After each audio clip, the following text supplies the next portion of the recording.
T'es-tu déjà demandé comment tu prends tes décisions? Pourquoi parfois tu agis par instinct et d'autres fois tu analyses chaque détail? Si je te montre ces deux lignes, laquelle te semble la plus longue? Si tu regardes bien, les deux lignes sont exactement de la même longueur. La seule chose qui change, c'est la direction des flèches. Pourtant, la majorité des gens disent que la deuxième ligne est plus longue. L'esprit fonctionne avec deux systèmes différents. L'un est automatique et l'autre est conscient. La plupart du temps, nous pensons avec la partie automatique, ce qui peut nous amener à nous tromper simplement parce que nous n'analysons pas assez bien les choses. Le livre Système 1/Système 2. Les deux vitesses de la pensée du psychologue et prix Nobel d'économie Daniel Kahneman montrent que les êtres humains ne sont pas aussi rationnels qu'ils le croient. L'idée principale du livre est que notre esprit fonctionne avec deux systèmes différents, le système 1 et le système 2. Le système 1 est notre mode de pensée rapide et automatique. Il fonctionne en permanence sans effort. Il est extrêmement rapide, traite les informations automatiquement et s'appuie sur l'expérience et les connaissances que nous avons déjà. Le système 1, c'est celui que nous utilisons tous les jours quand nous suivons un trajet habituel, comme pour aller au travail. Nous n'avons pas besoin de réfléchir au chemin, nous le faisons automatiquement. À l'inverse, le système 2 est notre mode de pensée lent, analytique et conscient. Il est très paresseux et ne s'active que lorsque nous devons accomplir des tâches difficiles qui exigent une attention et une analyse plus profonde, ce qui lui demande beaucoup d'énergie mentale. Si on nous demande combien font 2 plus 2, je pense que presque tout le monde répondrait 4 sans réfléchir. C'est une réponse du système 1. Mais si on nous demande combien font 37 fois 54, la plupart d'entre nous auraient besoin d'une calculatrice ou devraient activer le système 2 et faire des calculs pour arriver à la réponse. Les deux systèmes se complètent.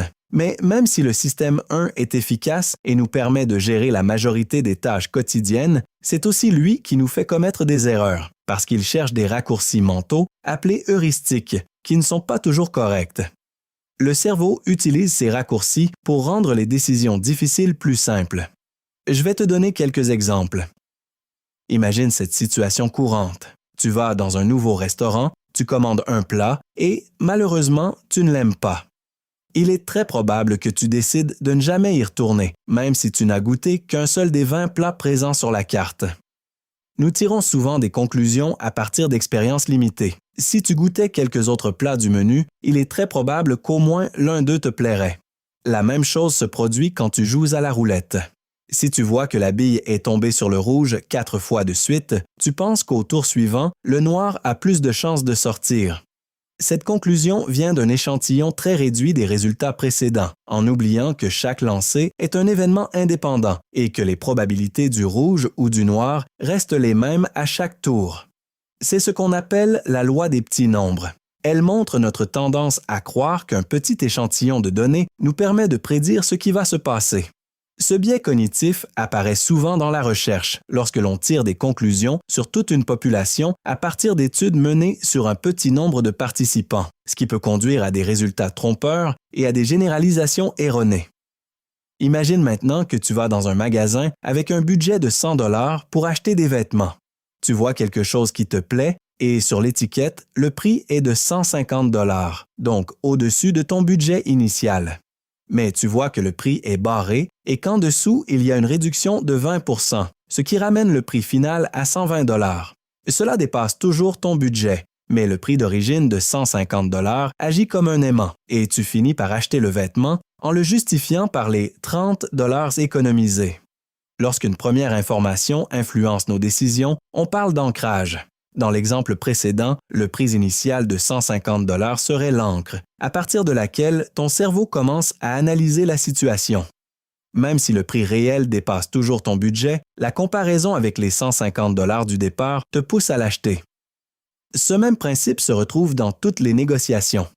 Lors d'un entretien d'embauche, quand on te demande tes prétentions salariales, le premier chiffre mentionné, que ce soit par l'employeur ou par toi, établit une ancre qui influence le reste de la négociation. Si tu dis que tu veux 1 500 $ et que l'employeur avait un budget de 3 000 $, il va négocier le salaire autour de 1 500 $. Être conscient de cela nous aide à tirer nos propres conclusions sur la valeur que nous donnons aux choses. Si nous analysons bien, peut-être que le vêtement ne vaut pas 120 $ parce qu'il n'est pas de très bonne qualité et nous pouvons alors chercher d'autres options plus avantageuses.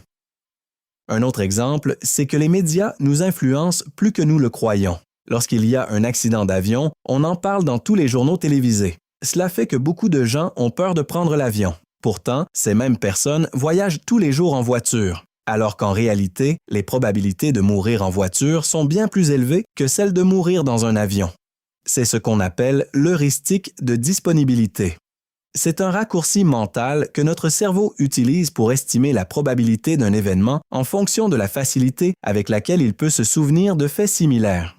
Plus quelque chose est facile à faire revenir à l'esprit, plus nous pensons qu'il a de chances de se produire. C'est là qu'interviennent les informations que tu consommes, ainsi que ta capacité à analyser, avec de vraies statistiques, la probabilité qu'un événement se produise. Prendre en compte l'heuristique de disponibilité t'amène à activer le système 2 et à analyser une situation de manière beaucoup plus approfondie avant de tirer une conclusion ou de prendre une décision. Tu mets ta maison en vente à 300 000 $. Tu penses que c'est un prix juste en raison de sa valeur sentimentale, des améliorations que tu y as apportées et de ce que tu as vu sur le marché. Mais les offres qui commencent à arriver tournent autour de 281 000 $.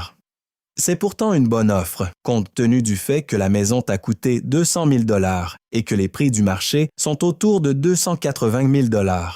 Mais ton cerveau résiste au moment de baisser ton prix. L'idée de perdre ces 20 000 $ par rapport à ton prix initial te donne une sensation de perte bien plus forte que la joie de vendre enfin la maison et de continuer ta vie. C'est ce qu'on appelle l'aversion à la perte. Elle décrit le fait que la douleur que nous ressentons lorsque nous perdons quelque chose est beaucoup plus forte que le plaisir que nous ressentons en gagnant la même chose.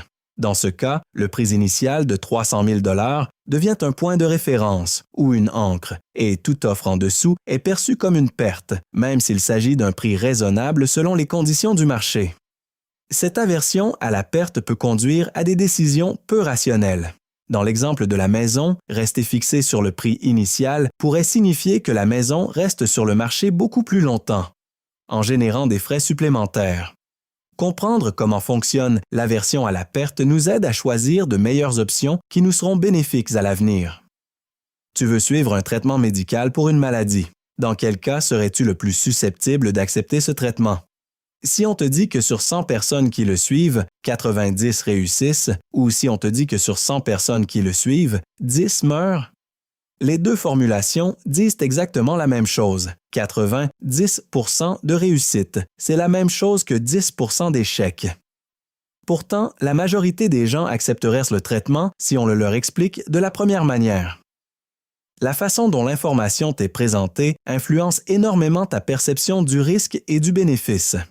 Ce que je viens de t'expliquer s'appelle l'effet de cadrage ou framing. Il décrit comment une même information, lorsqu'elle est présentée de manière positive, centrée sur les gains, ou de manière négative, centrée sur les pertes, conduit à des décisions très différentes. Le cadrage positif de 90 réussissent crée une réponse émotionnelle plus favorable que le cadrage négatif de 10 meurent, même si les deux disent la même chose. Les entreprises utilisent le framing en permanence pour nous manipuler et augmenter les probabilités que nous achetions leurs produits.